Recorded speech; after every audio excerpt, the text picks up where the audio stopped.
Hi అండి. ఇవాళ సింపుల్గా టమాటా పచ్చడి చూపిస్తాను రండి. ఇక చూడండి, మూకుడు పెట్టాను. ఇందులో కొంచెం నూనె వేసాను, కొంచెం మెంతులు వేసాను.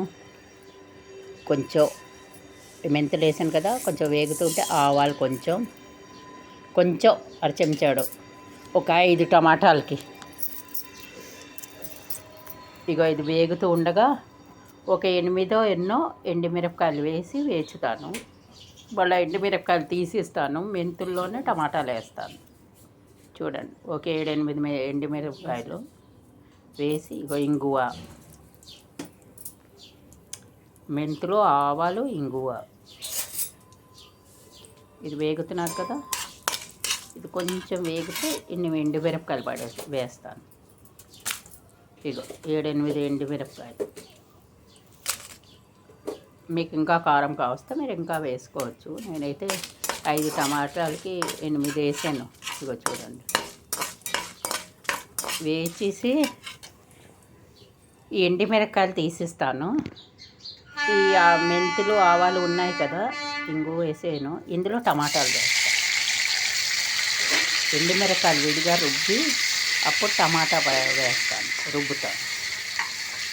ఇక చూడండి, ఇది బాగా వేగనిస్తాను. ఇప్పుడు ఇందులో చింతపండు, ఉప్పు, పసుపు వేయాలి. ఇక కొంచెం పసుపు,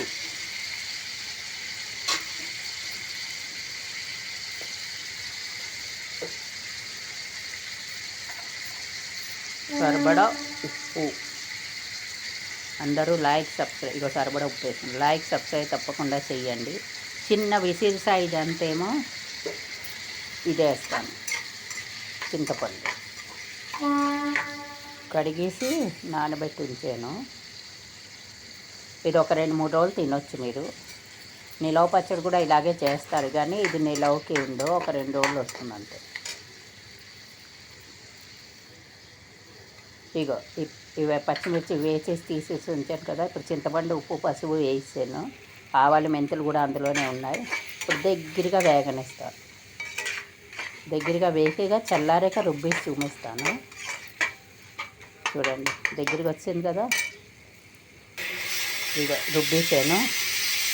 ఇప్పుడు ఇంత ఆవాలు, జీలకర్ర, ఎండుమిరపకాయ, ఇంగువ, పోపు.